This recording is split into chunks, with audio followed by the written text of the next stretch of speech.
Police ICT visit Rivers Command. The Silva heads to appeal courts. FG plans single-digit loan for media houses. Tinubu to commission Navy's new warships. New York City announces National Rat Summit. Root Boy, new wife visits Alex O.T.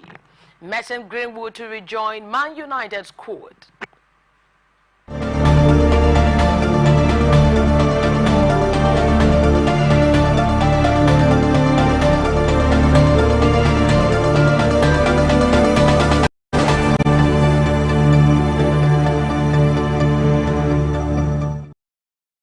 A very good evening to you once again, and thank you for joining us on the major news on Atlantic Television Network.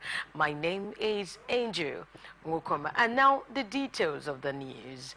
Deputy Inspector General of Police Information Communication and Technology in charge of South Region, DIG Daniel Sokari Pedro, on Monday visited Rivers State in continuation of his tour of 6 state commands under him.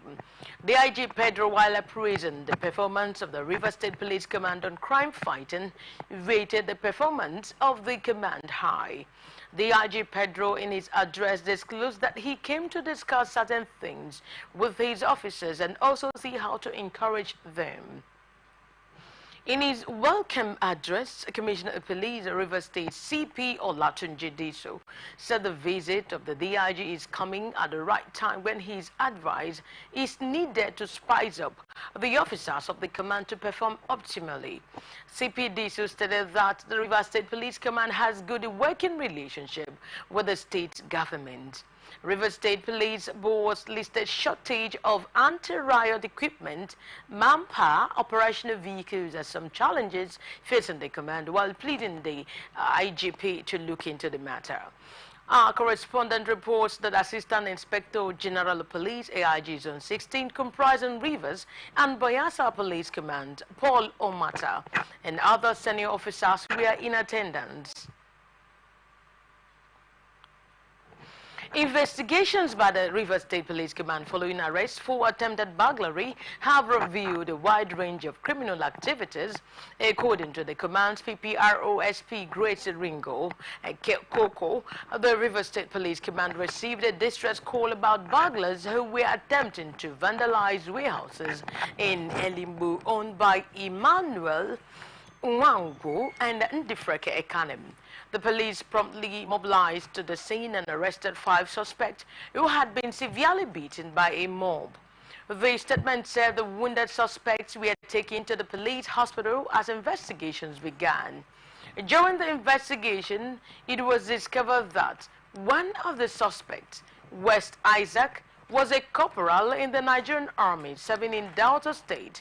Another suspect, Jabila Kamanga, also known as Kaka, was an officer of the Nigerian Security and Civil Defense Corps 7 in Kabakoge State. They confessed to abandoning their post to engage in criminal activities in Rivers State due to its lucrativeness. Rivers State Commissioner of Police CP Olatunji Diso expresses profound appreciation for the swift and decisive cooperation of the military authorities. Bayelsa State Governorship Election Petition Tribunal sitting in Abuja on Monday affirmed the re-election of Governor Doyediri of Bayelsa State. The Justice Adekunle Adeleye-led 3-member tribunal dismissed as lacking in merits the petition was brought before it by the All Progressive Congress APC and its candidate Chief Timpere Silva. In its unanimous decision, the tribunal held that the petitioners failed to adduce any credible evidence to substantiate any of the allegations they raised against the outcome of the Bayelsa State governorship poll. It struck out as incompetent all the additional proof of evidence as well as statements on oath of some of the witnesses that testified for the petitioners. According to the tribunal, the law expressly provided that an election petition must be filed not later than 21 days after the result of an election was declared. It held that such petition must, at the time it was filed, be accompanied with written statements of all the intended witnesses. The tribunal chairman, Justice Adeleye, who read the lead judgment, further held that some of the allegations in the petition contained elements of criminality that ought to have been proven beyond reasonable doubt. Governor Doyediri of Bayelsa State has dedicated his victory at the governorship election petition tribunal to state, saying it will spur him to serve the state better in his second term. The tribunal sitting in Abuja on Monday affirmed the re-election of Governor Diri in the November 11, 2023 election in the state and dismissed the petition filed by Chief Timpere Silva and the All Progressive Congress on grounds of lacking merit. The petition was a needless distraction. In a statement by his chief press secretary, Daniel Alabra, the governor noted that by the judgment, the judiciary has again proven that it remained the last hope for the common man. Describing the judgment as very sound and one of the best that had been delivered in such election petition matters, he said there was still hope for the country. According to him, matters like these are mere distractions in delivering the dividends of democracy to the people, particularly against the backdrop that we had an election that was adjudged to be one of the freest and the fairest. And yet we have been distracted over this period. Governorship candidate of the All Progressive Congress in Bayelsa State and former Minister of State Petroleum, Chief Timpere Silva, has expressed his satisfaction with the Monday's Bayelsa Governorship Election Tribunal judgment. Silva, in a statement signed by his Special Assistant on Media and Public Affairs, Julius Bokoro, immediately held a meeting with elders and stakeholders of the party after the judgment and directed his legal team to immediately seek justice at the Court of Appeal. It will be recalled that prior to the judgment, Silva had accused the tribunal of bias following several infractions observed by his lawyers during the hearing of the case and subsequently filed an interlocutory appeal demanding the dissolution of the panel and reconstitution of a new one. The APC governorship candidate assured the people of Bayelsa State that the Court of Appeal would surely correct the travesty perpetrated by the tribunal. He declared that the liberation of Bayelsa was close and that justice was inevitable for the traumatized people of the state, appealing to them to remain positive, law-abiding, and steadfast. A paramount ruler of Mbot local government area of Akwa Ibom State, His Royal Majesty Ogbon Okon A. Abang, who was abducted on the night of 18 May in its Ebu Hu Palace, has been released after payment of a reported 50 million naira ransom. Police Public Relations Officer Akwa Ibom Command ASP Tim Fong John confirmed the release of the monarch. The abductors, it will be recalled, that struck at the palace at about 9 p.m. fateful 18 May with roaring guns as they dragged the monarch away, leaving his wife, Okon Abang, shot on the leg. The development had heightened concerns over the worsening insecurity in the state, especially killing and kidnapping of important personalities with Oro ethnic bloc of the state most vulnerable due to its collapsed road network and porosity of its waterways. Governor Bassi Otu of Cross River State has held a crucial meeting with all members of the National Assembly from the state. A statement signed by the Gil Nsa said the meeting was to forge solid ties with the 3 senators and 8 House of Reps members from the state, some of who are not members of the ruling or Progressive Congress APC. One of the crucial matters discussed was a crisis in the State House of Assembly, where 17 aggrieved lawmakers removed the Speaker, Evad Ayambem, last week. It is understood that O2 has pacified the lawmakers as it appears they have gone back on their decision to remove Ayambem, who they allege squandered financial resources.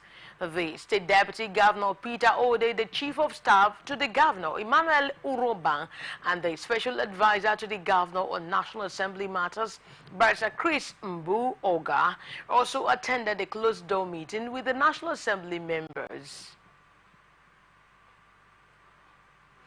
Federal High Court in Abuja has dismissed a suit by the impeached Edo State Deputy Governor Philip Shaibu seeking the nullification of the February 22 governorship primary of the People's Democratic Party in Edo State, won by Asue Ihudalo. In a judgment a moment ago, Justice James Omotosho held that Shaibu lacked two locus standi to have challenged the outcome of primary because he did not fully participate in it and was not present at the venue of the primary the day it was held. Justice Omotosho also held that the suit by Shaibu was premature because he failed to exhaust the internal dispute resolution mechanism of the party before heading for the courts.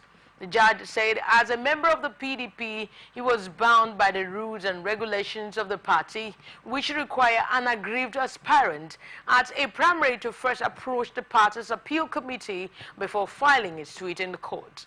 He held that there was sufficient evidence to show that Yodalo actually won the primary election. Analysts have commended the Edo State government for its effort towards the implementation of the new minimum wage in the state. Speaking on Atlantic Blowout, a public affairs analyst Magnus Edo stated that the move was Governor Baseki is worth emulating by other state governors as it concerns the welfare of the people.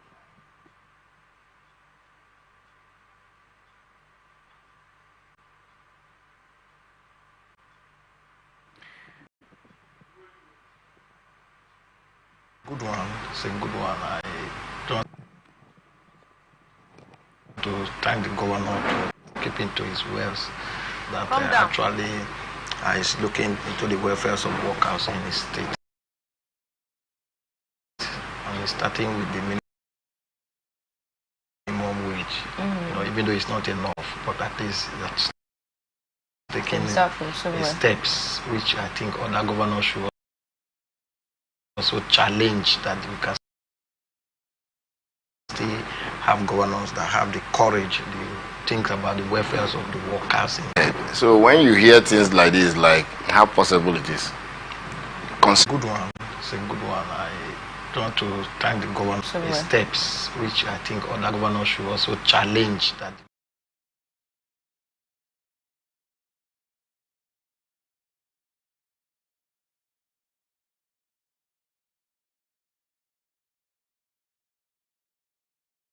So when you hear things like this, like how possible it is? Considering what's happening between NLC currently with the federal government, everybody can just think they have come again. But reading begins. You know, they said begins with payment, and that's wonderful. And congratulations to Edo State. All right, this is coming after the Edo State government has successfully increased and paid the new minimum wage of 70,000 naira to its workers and fulfillment of its promise to increase the minimum wage from the month of May 2024. Governor Alex Oti of Abia State has promised to transform Umuahia, the state capital, from a glorified village into a befitting city in the next 1 year. Oti, who spoke during an interdenominational Thanksgiving service to commemorate his 1-year anniversary in office, hinted that he would on Tuesday, May 28, flag off a multi-billion naira bus terminal project in the capital city. He said that the idea behind the project is to have all the motor parks and railway terminal accommodated in the same place, stressing that Umuahia in the next 1 year will receive a facelift befitting the capital city. The governor assured that his government would continue to do the right things in spite of whose ox is God, and appealed to the citizens to always pray for his administration.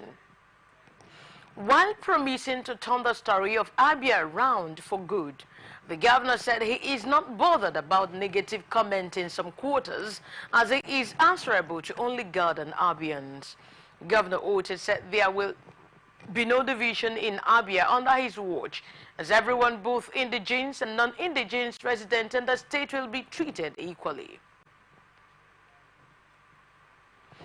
Driver of a Mercedes-Benz sport utility vehicle with 2 occupants were burned to death after ramming into a stationary truck late Sunday night in Lagos. The incident was said to have happened at Mendelas bus stop in Nyana Isolo of Oshodi Papa Expressway. An eyewitness, Abdul Fatai Wasiu, attributed the fatalities to overspeeding on the part of the driver before colliding with a truck. A male adult inside the car was severely burnt and died due to the impact of the collision. Permanent Secretary, Lagos State Emergency Management Authority, LASEMA, Dr. Femi Oke Osayin Ntolu, confirmed the incident.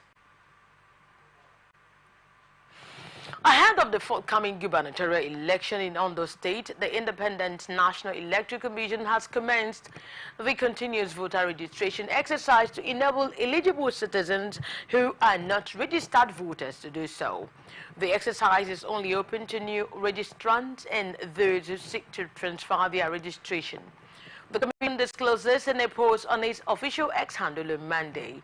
Recall that the INEC chairman, Professor Mahmoud Yakubu, had last month during in a consultative meeting with political party leaders ahead of the 2024 Edo and Ondo State's governorship elections announced it will conduct a CVR and the two results. According to him, the CVR in two states will take place simultaneously from Monday 27th May 2024 to Wednesday 5th June 2024 from 9 a.m. to 3 p.m. daily, including the weekend. Yakubu also said the exercise would be conducted at ward level and state headquarters instead of the local government area offices and a few designated centers, as was the case in the past. Management of the Ajayi Crowther University has expelled some of its students involved in jungle justice that claimed the life of students of the school. The university, in a statement, noted that the unfortunate event was not connected to any cult activity has been circulated on social media, but a case of jungle justice involving a student who allegedly stole a mobile phone. The school noted that all the students involved in the death of a deceased have been apprehended and handed over to the police. The university did not specify the number of the students involved in the act or those arrested, but assured the public that justice will be served. The spokesman for the Oyo State Police Command, Adewale Ofeso, confirmed that the management of the university did hand over some suspects who are currently in police custody. He added that investigations into the matter has commenced.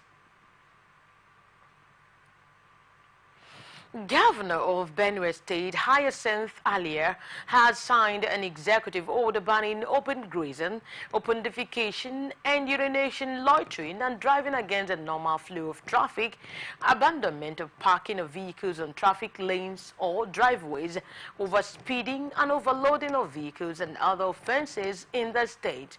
The executive order, Alia explained, was in order according with Section 14(2) of the 1999 Constitution of the Federal Republic of Nigeria, as amended, and Section 10 of the Public Order Acts, Cap. 382 Laws of the Federal Republic of Nigeria 2004.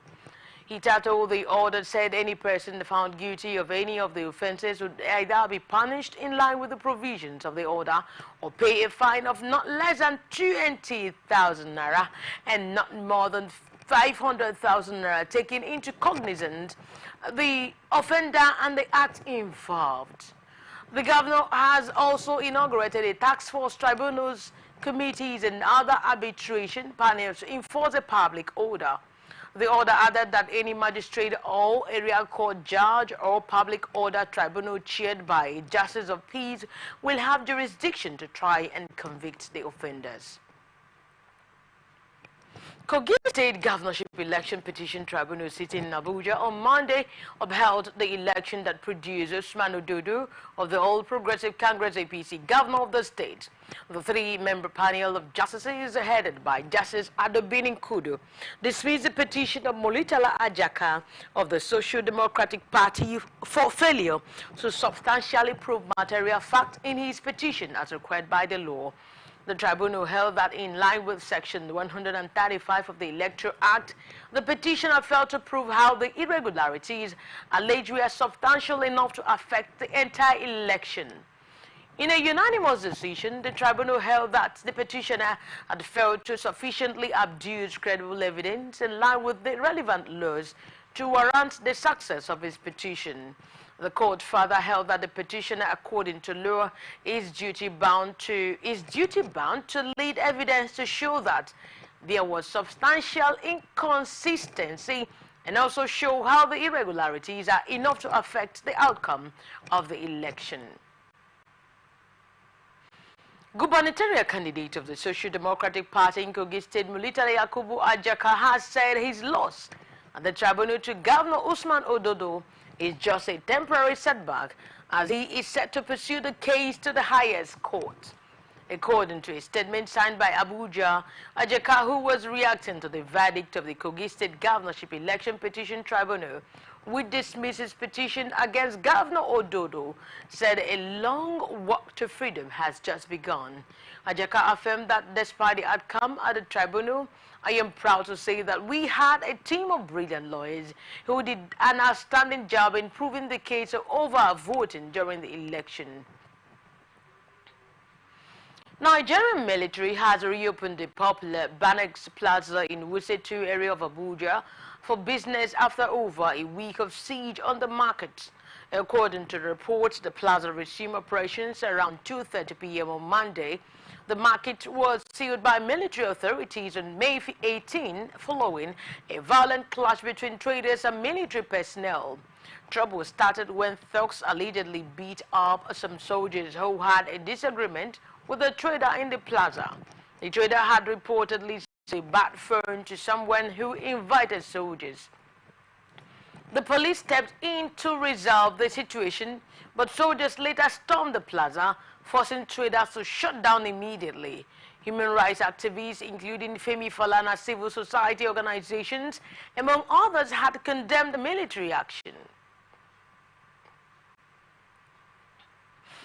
Kwara State Commissioner for Works and Transport, Oludodo, has said no fewer than 10 lives were lost in the various fire incidents which occurred in the state in 2023.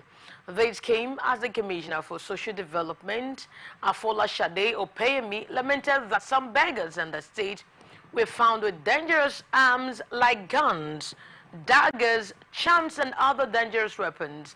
The state commissioners disclosed this on Monday while giving the scorecard of the one-year administration of the state governor, Abdul Rahman Abdul Razak's second term, at an inter-ministerial press briefing organized by the Ministry of Communications and Strategy.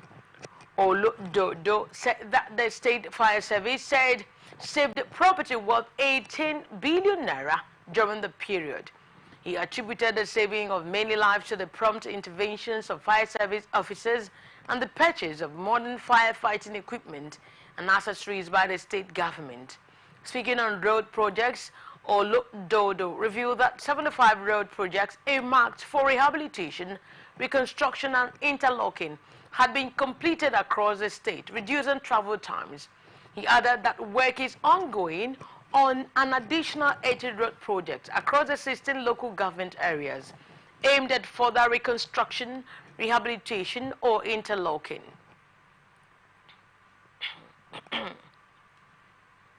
Economic and Financial Crimes Commission EFCC Ilorin Zonal Command has arraigned 2 persons for offences bordering on possession of solid minerals without lawful authority. The defendant Nura Lawal and Tunde Jimo were arraigned on a 1-count charge before Justice Uche Agomo of Federal High Court sitting in Ibadan, Oyo State. Their arrest followed intelligence reports received by the Ilorin Command of the EFCC about the activities of some people engaged in mining solid minerals within Kwara and transporting the products outside the state for commercial purposes without lawful authority. Lawal pleaded guilty to the charge while Jimo pleaded not guilty. Thereafter, the judge ordered that the defendants be remanded at Nigerian Correctional Center, Agodi, Ibadan, and adjourned till June 5, 2024 for review of facts in Lawal's case and trial in the case of Jimo. Governor Amadou Fintiri has declared 3 days of mourning for 2 prominent sons of Adamawa State who died last week. Former chairman of the Economic and Financial Crimes Commission, Ibrahim Lamond, who hails from the state, died on Saturday, May 24, and the lawmaker representing Ganye constituency in the State House of Assembly, Abdul Malik Musa, was reported dead earlier the same day. The governor said the disease were eminent individuals who would be missed by many. Some farmers were injured in a clash between farmers and cattle headers in the high-end Kogi forest in Bininkudu local government area of Jigawa. This is contained in a statement issued by the police public relations officer in the state, DSP Lawan Shisu, on Monday. The PPRO added that upon receipt of the reports, police from the neighboring police division surrounding the forest were immediately mobilized to the scene. He said that a 42-year-old man and 4 others who sustained injuries had been taken to the Duse General Hospital, where they received treatment and have since been discharged. He explained that efforts are being intensified to arrest the fleeing suspects while the case is being investigated. The CP has directed the area commander in charge of Bininku and divisional police officers in charge of Bininkudu and Kiyawa to hold a stakeholders meeting to douse tensions and avert a breach of peace in the area.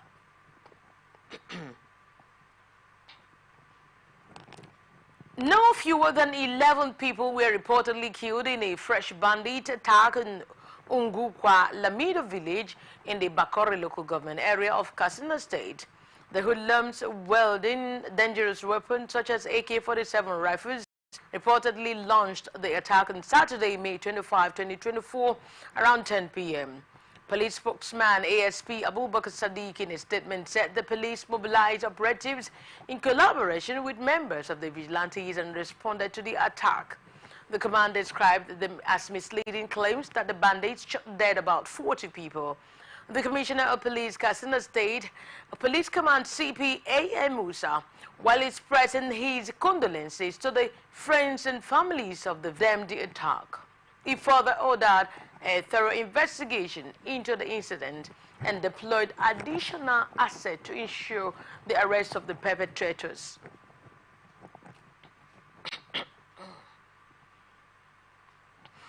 Following the dissolution of 5 emirates and reinstatement of Alhaji Mohammed Sanusi as Emir of Kano, there has been tension in the state. The tension threatens to reverse the significant strides made towards development in the region. The Civil Society Legislative Advocacy Center calls for an immediate peaceful resolution of the current conflict and urges all parties to respect the rule of law and rights of the Kano state government. SLAC expressed deep concern over the ongoing power tussle involving the reinstated Emir of Kano, Mohammed Sanusi II, and the dethroned Emir Aminu Ado Bayero. In a statement by the Executive Director of SLAC, Awuwal Ibrahim Musa, the organization frowns at the tussle, adding that the development threatens to plunge the state into chaos and anarchy, which will undermine the peace and stability of the border northern Nigeria region. The organization noted with alarm that the court ruling, which security operatives are relying on, facilitated the controversial return of Emir Aminu Bayero. SISLAC urged President Bola Ahmed Tinubu to resist any attempts by desperate politicians to disrupt the peace and harmony currently prevailing in Kano State. Nigerian Safety Investigation Bureau says it has commenced an investigation into a train derailment that occurred on Sunday at Jere Station. The incident involved the passenger train en route to Edo Station, Abuja from Rigasa Station, Kaduna. In a statement, a spokesperson for the NSIB, Bimbo Oladeji, said preliminary fact-finding undertaken by investigators revealed that the train was traveling at a speed of 90 km/h in the section leading up to Jere Station. The train, which departed Rigasa at 8 a.m. with 685 passengers and said to have approached Jere station at approximately 28 minutes past 9. However, while navigating a switch point north of Jere station, the bureau said the baggage van and one passenger coaches were then dragged approximately 86 feet from the switch point before coming to a stop. Drivers, 2 train, guards, 3 traveling ticket collectors, 20 police escort and 4 bomb disposal unit members were on board the train alongside passengers. Kaduna State Governor Obasani has announced plans to build 50 additional secondary schools in the state while commissioning one of the Igabi local government area on Monday, May 27. Governor Sani explained that the administration's decision to embark on the extensive educational infrastructure project was driven by the need to address significant barriers to accessing education.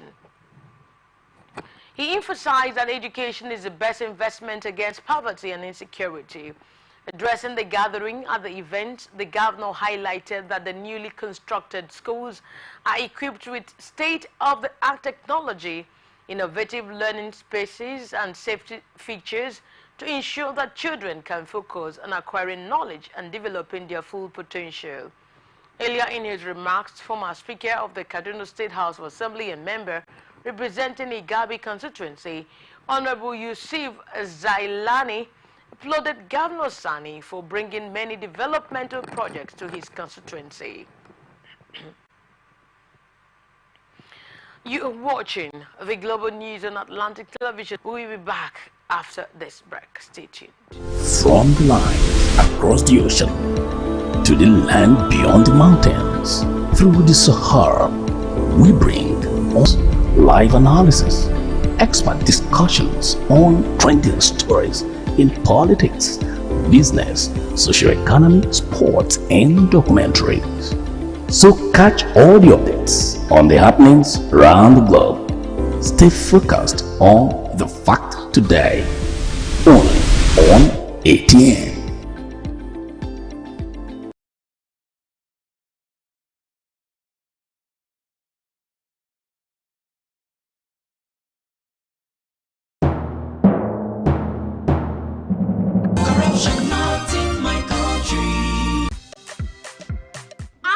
Driver, why you just a jack us up and down like this now? I hope nobody carry belly. Why you ask oh? Because this road where they see, so it no guarantee safe delivery.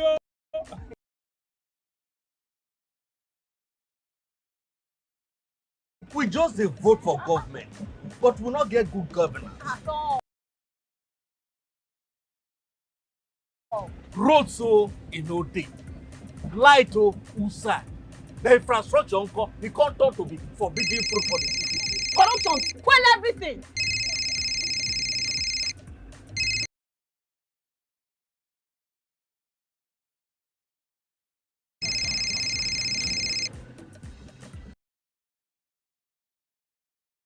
Hello?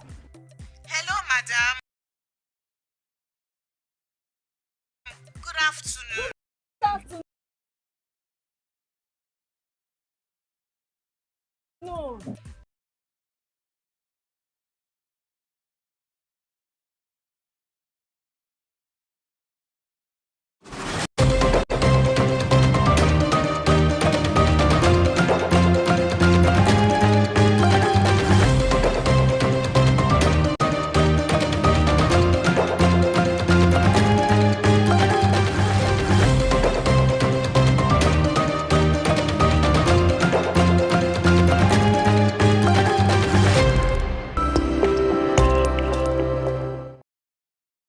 We're glad to have you back on the news.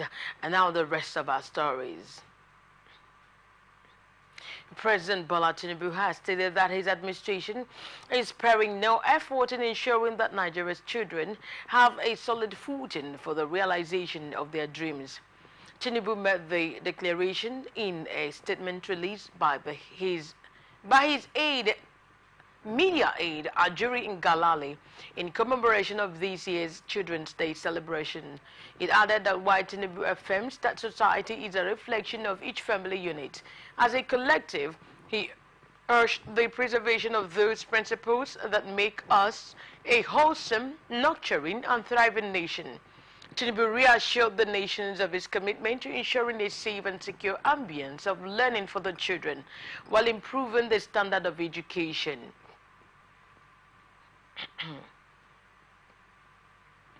First Lady Oluremi Tinubu has promised to reintroduce the Young Farmers Club in schools across the country. She made the announcement at an event she organized to commemorate the 2024 Children's Day celebration held at the banquet hall of the State House, Abuja, on Monday. She said Young Farmers Club will soon be launched in state-owned primary and secondary schools across the country. According to her, the initiative is part of efforts to encourage farming among the young population in the country. She said each child will have a garden in their school, which they will nurture. Other than that, awards will be presented to the schools with the best farm. Such awards, she noted, will include equipping the school's library, provision of laboratory facilities, among others. But while the First Lady has announced a grant of 10 million naira to each of the schools that participated in the special Children's Day event, a total of 16 primary and secondary schools drawn from across the Federal Capital Territory, Abuja, took part in the event, which featured cultural displays depicting the diverse rich cultures in Nigeria. Each of the schools received a demo check of 10 million naira presented by the wife of the president. Senate has started a public hearing on an act to provide for the national anthem of Nigeria and related matters. The leader of the Senate, Opeyemi Bamidele, who represented the president of the Senate at the hearing, said the second stanza of the existing national anthem shall be the national prayer. However, he said if deemed necessary, there will be further consultation on the matter. In his contribution, Attorney General of the Federation and Minister of Justice Lateef Fagbemi said the amendment should not come only by legislative fiat, but should be subjected to a wider consultation. He stated that the reversal is not out of place, but it should be involved a wider process to ensure it is a true reflection of the generality of the wishes of all Nigerians.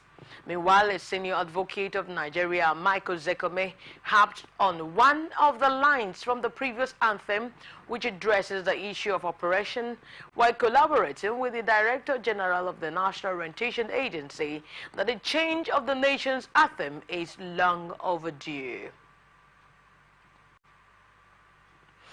House of Representatives has assured of its commitment to enacting laws that would grant local government areas the autonomy they deserve to ensure good governance. Speaker of the House of Reps, Honorable Tajuddin Abbas, stated these are the national discourse on Nigeria's security challenges and good governance at the local government level held in Abuja.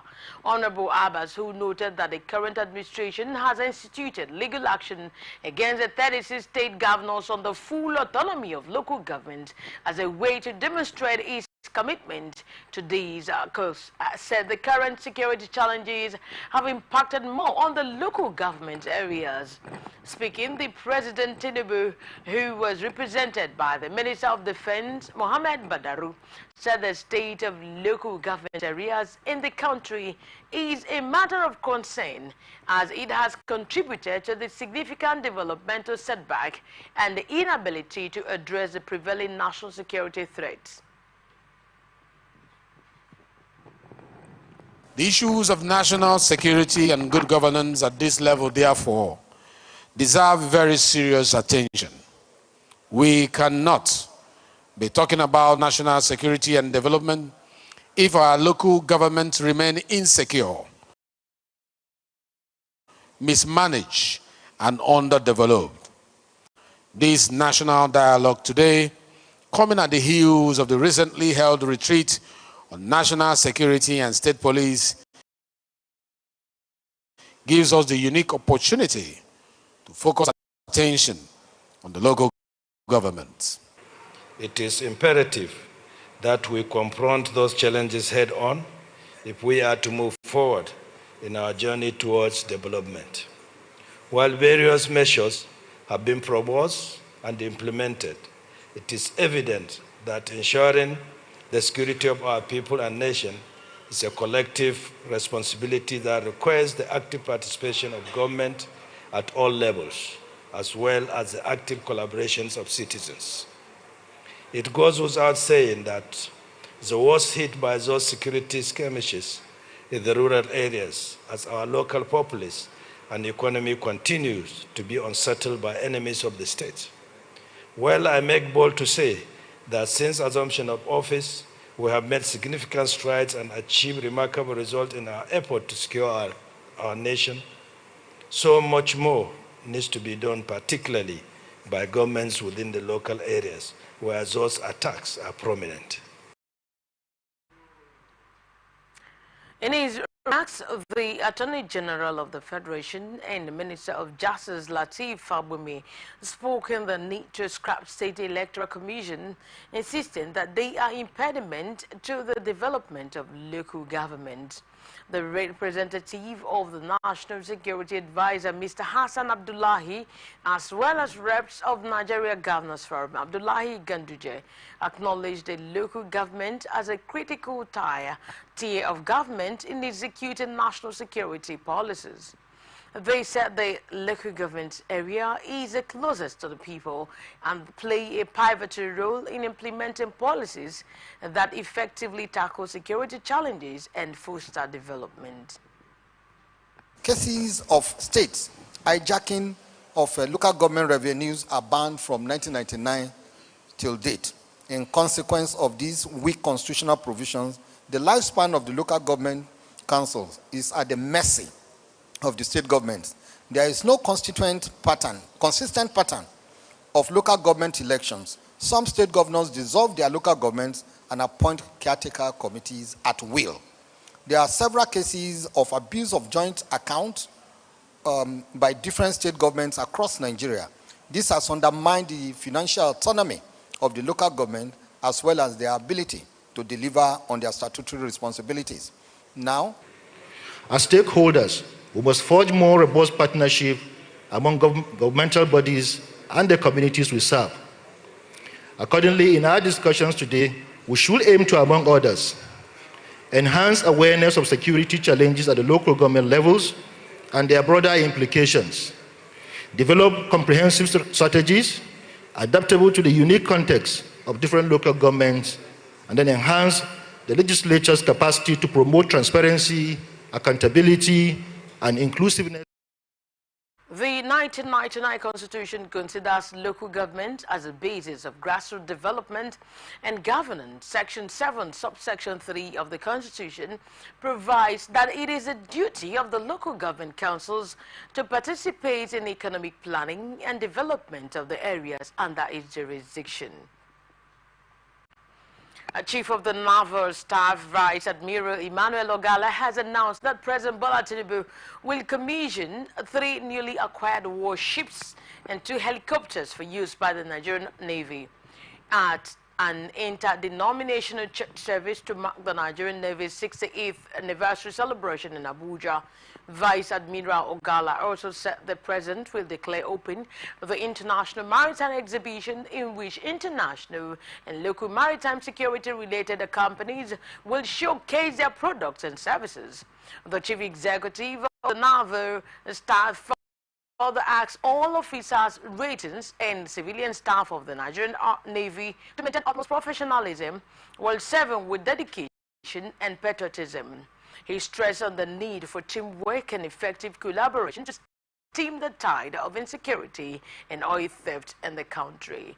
The event, which held at the Queen of Matea Catholic Church, Mogadishu Cantonment, was attended by dignitaries and public and private sector, along with senior military and paramilitary officers and their family members.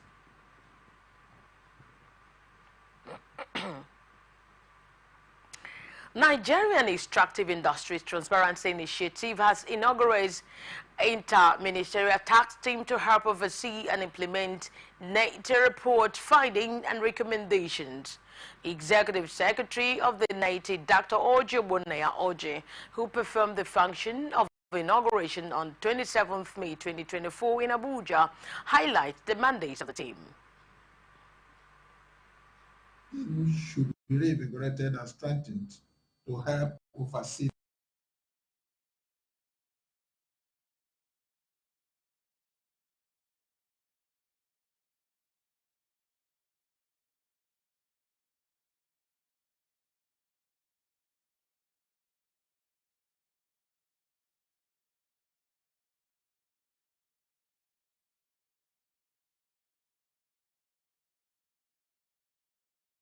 the implementation of 90 reports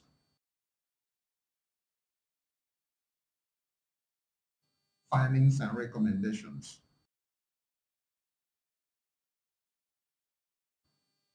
NITE is therefore convinced that the IMTT framework is better positioned to meet the challenges identified in the governance framework that has been put in place for the extractive sector. NITE is also of the view that the achievements and impacts so far recorded in the sector will be tracked and documented under the framework of the Inter-Ministerial Tax Team, IMTT. This is against the background that the IMTT structure will support in tracking and measurement of where we are, where we should be, and how we can get there. The National Stakeholders Working Group, also known as the Board of NITE, has expanded the Inter-Ministerial Tax Team to serve as forum for both remediation and government engagements. The IMTT is also to be chaired by the Office of the Secretary to the Government of the Federation. Dr. Oji emphasized that the team should focus more on the impact of the average citizens for transparency and sustainable implementation on the serious organizations in line with the renewal hope agenda of the current administration. This is this opportunity to call on you as representatives of your agencies to help us study carefully the findings and recommendations that have been outlined in our reports in a comprehensive remediation plan that will be presented to you for consideration. Identify the agencies that are responsible, get relevant updates, and follow up in terms of implementation. Our focus is the fact that except and until our reports are implemented, the impact on the average citizen will be very difficult to attend. On this note, I'd like to welcome you to a very important assignment that is sustainable and an assignment that will not only help to impact positively on our work, but will help positively to impact on our various organizations and the overall reform agenda of the current administration. On this note, I have the singular honor and privilege to inaugurate, on behalf of the National Stakeholders Working Group, the NITE Board, the Inter-Ministerial Tax Team. The representative from the Office of the Secretary to the Government of the Federation, who was made chairman of the Inter-Ministerial Tax Team, Simon T. Jungu, pledged on behalf of the team to deliver on the mandates given to the team as of Nigeria. Meet ourselves for this opportunity to serve our country in this capacity. We know that this job is going to be an arduous task. It's not going to be easy. But as representatives of our various agencies, we always do our best to ensure that we achieve our goal. As a matter of fact, you all know that NAITI is a is an agency of transparency. And I want to urge all of us that in the conduct of this business, in the conduct of our assignments, we have to be mindful of whatever we are going to do.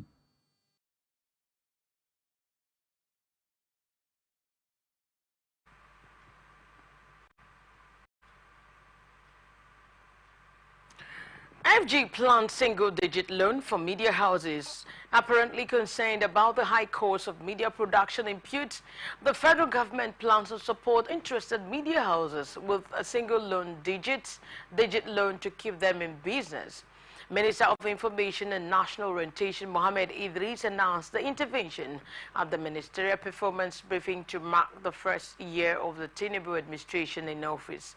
The minister said the proposed loan for media establishment is being coordinated by the Bank of Industry. He said one highlight here is a recent directive by Mr. President to the Federal Ministry of Industry, Trade and Investment through the Bank of Industry to extend a single-digit interest rate financing to media organizations in the country. Justice Inyang Ekpo of the Federal High Court in Abuja has fixed May 29 for the trial of the detained leader of the Mieti Allah Katual Her, Bello Budejo. The court fixed the date after dismissing the application for bail of the accused person. At the last adjourned date, the case was fixed for ruling and the commencement of trial of Budejo, but his absence in court stalled the trial from going ahead. Shortly after the court fixed the date for trial, his counsel, Ahmed Raji, said his client is ready for trial. He said since the court has ordered expeditious hearing in the matter, there will be no need to appeal the ruling on his bail for now.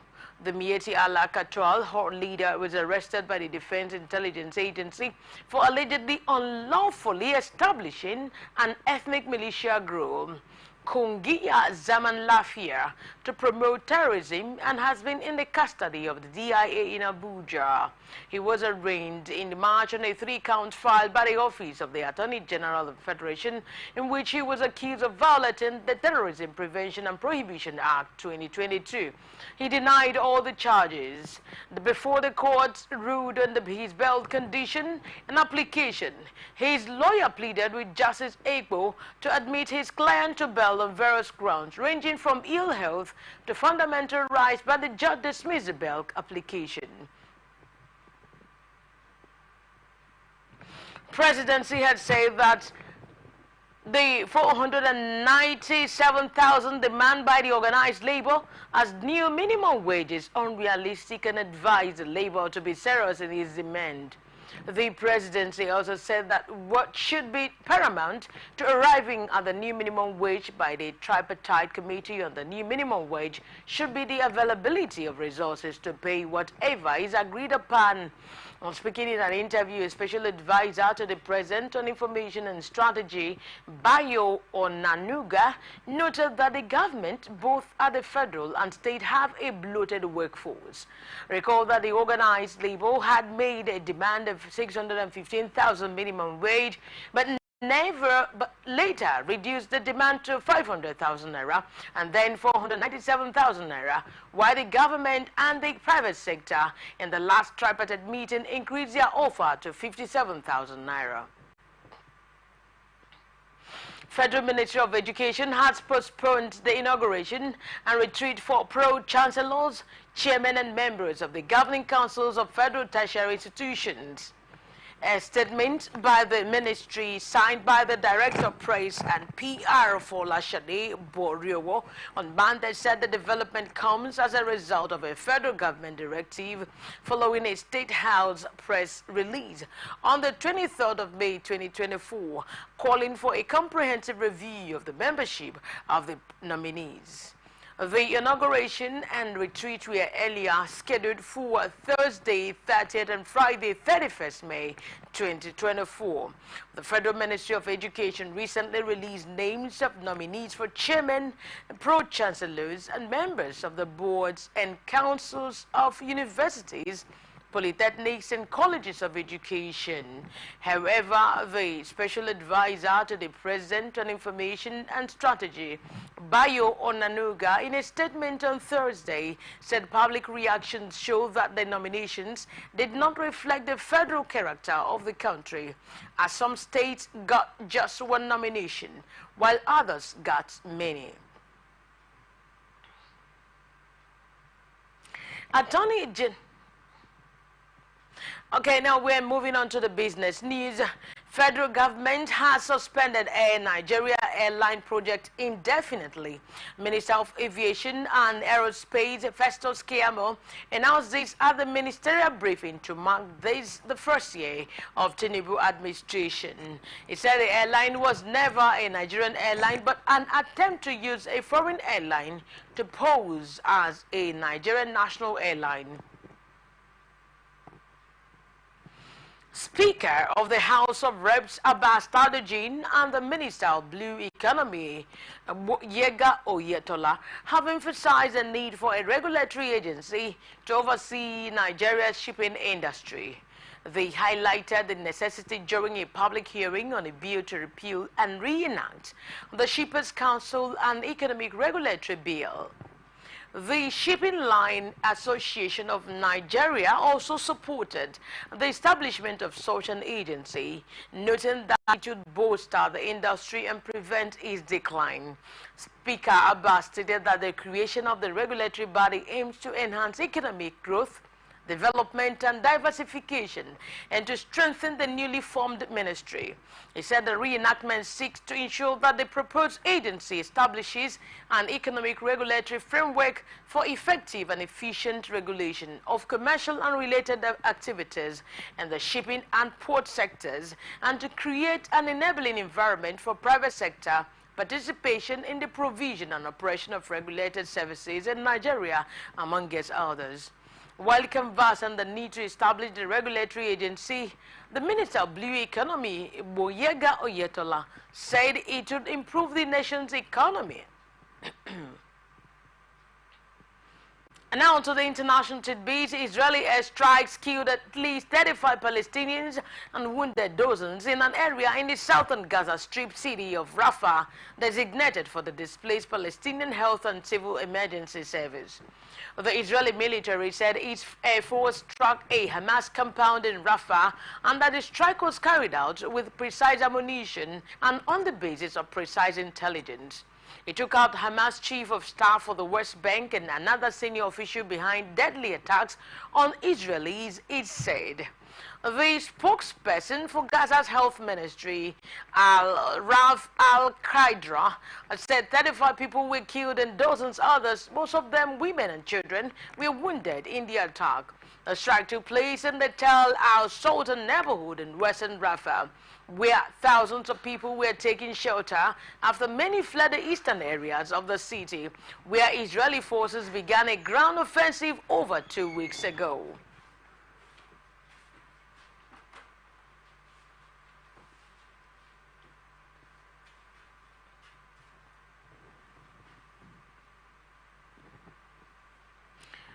United States New York City Mayor Eric Adams has disclosed that there will be an inaugural National Urban Rat Summit to combat the worsening rodent problems.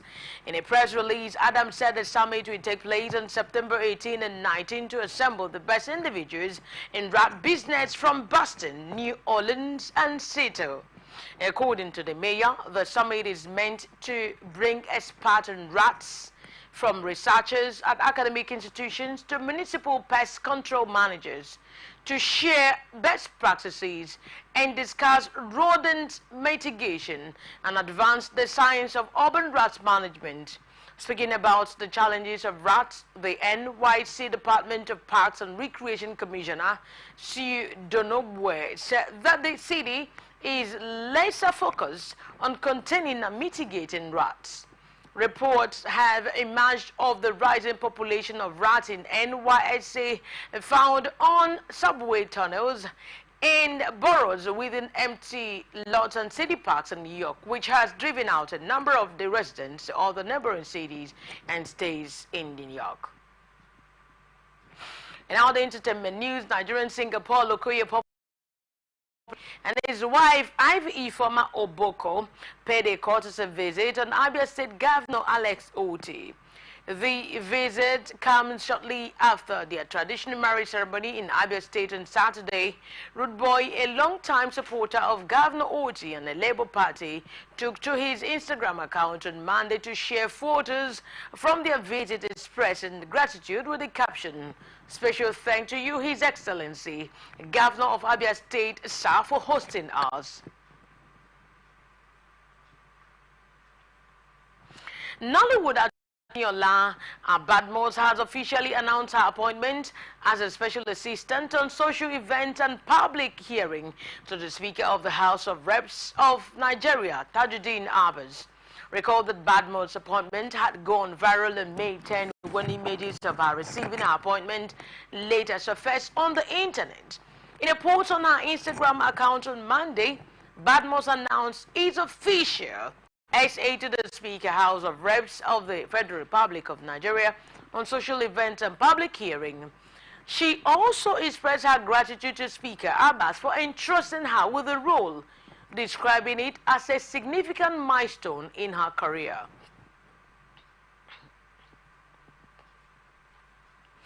Longtime veteran of the TV soap General Hospital, Johnny Wachter, has been shot dead in Los Angeles. Wachter was killed on Saturday in a under horribly wrong. He died at age 37. The actor reportedly mistook masked thieves stealing his car for tow trucks drivers and intervened before they opened fire, Daily Mail reports. Wachter was said to be leaving his side job at a rooftop bar with a female colleague at around 3:25 a.m. Saturday in the area of West Pico Boulevard and South Hope Street when he saw the three, believing he was being towed.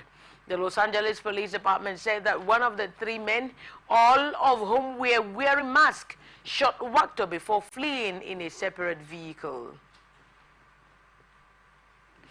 And now to the exciting world of sports. Global youth football powers Nigeria and Ghana will on Tuesday battle it out for the bronze medals of the ongoing WAFO B Under-17 Championship in Accra, Ghana.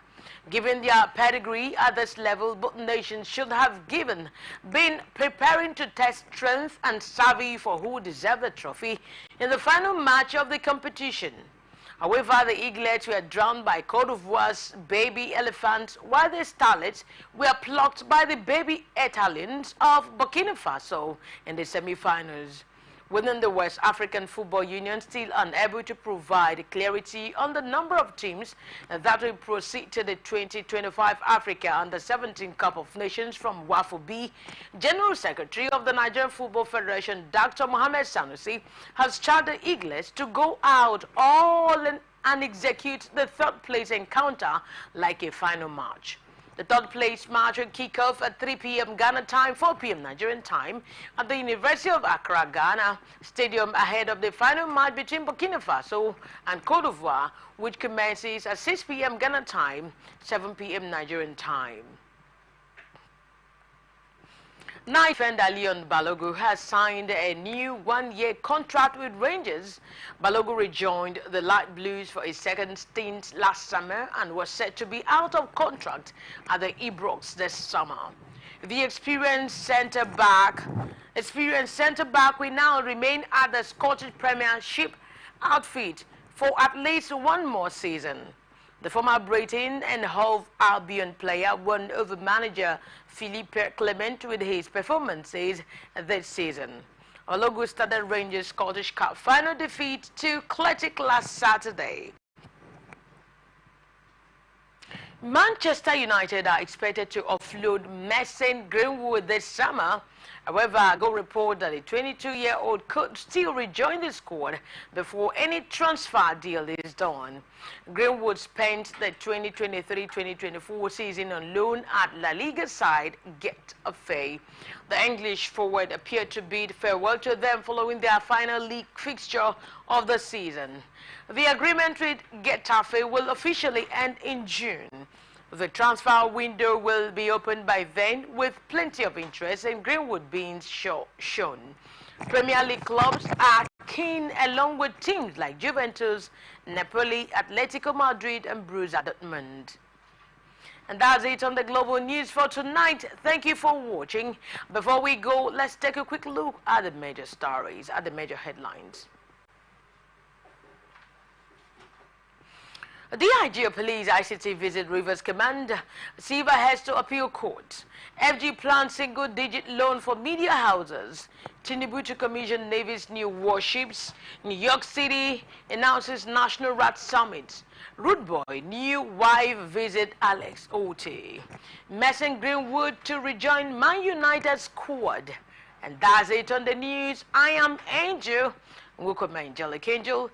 Please, you can follow us on social media platforms, on Twitter and Atlantic Television Network, Facebook, we're on YouTube at Atlantic Television Network, on Instagram at Atlantic TV Network. Peace and unity are always the pathways to progress. And for me, is you have a wonderful, splendid night rest. Good night.